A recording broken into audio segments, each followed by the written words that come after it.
All right, this nonprofit has a very special mission to help provide a shelter and also education when it comes to wolf dogs. Yeah, Cody and his Caravan are just outside of Lincoln with more details. Hi, Code.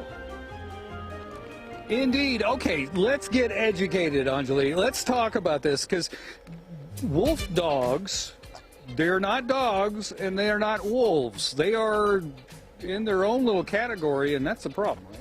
Yes, definitely. So as you said, they're not wolves, they're not dogs, and that, leaves them in a very difficult position, because if they were wolves, they could potentially either get released to the wild or they could be placed in, wolf reserves.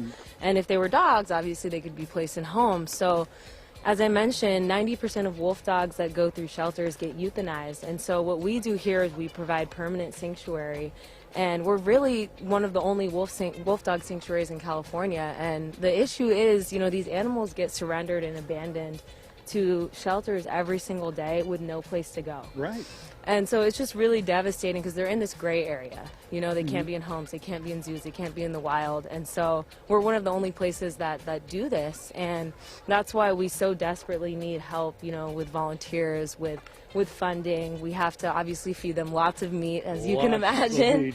And even just, the incredible women who you guys saw on our staff and supporting them.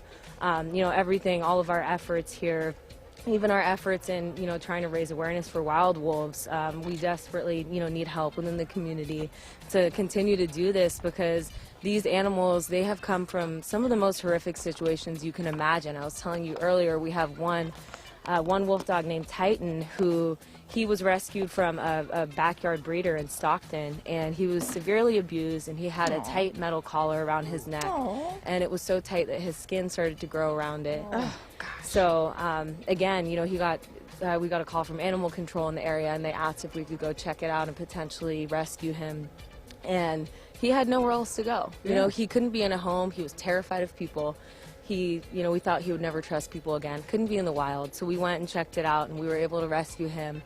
But yeah, it took a lot. It takes a lot of veterinary care, a lot of just care from our staff, and a lot of patience to kind of rehabilitate these animals and get them to a stable place. But we do try to, provide the best possible experience and life for them that we can here. The facilities like this right here, we've got a pack. What, 6? Yes, of 6. Yeah, this is our largest pack. By the way, she bottle fed those 6. She walks the walk, man. I'm telling you, she walks the walk. So this is the future, right? You want to have big enclosures where they can be packed together. Yes, absolutely. The bigger picture here is as you mentioned, expanding. So definitely building out bigger habitats and enclosures, and being able to rescue more wolf dogs. We have to turn down animals every day, almost. It's really devastating how often this happens. A lot of people think it's a great idea to have a wolf dog as a pet. They buy them from backyard breeders or illegal breeders, as a puppy.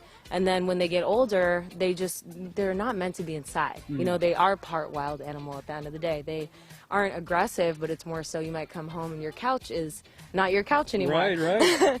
And then people get frustrated, and instead of having patience and trying to learn how to properly care for them or providing the right environment, they surrender them, So bigger picture is definitely trying to raise awareness for that.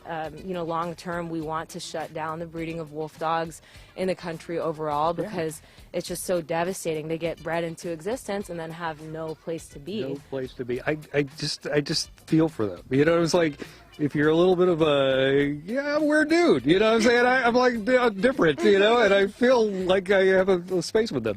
All right, we're going to tell you more about this and how you can help out, and you can help out. They're looking for all sorts of volunteers. Of course, they need money, and they need to educate people. So we're going to tell you all about that coming up. Right on. Thank you, Cody. Good stuff. Thanks, Cody.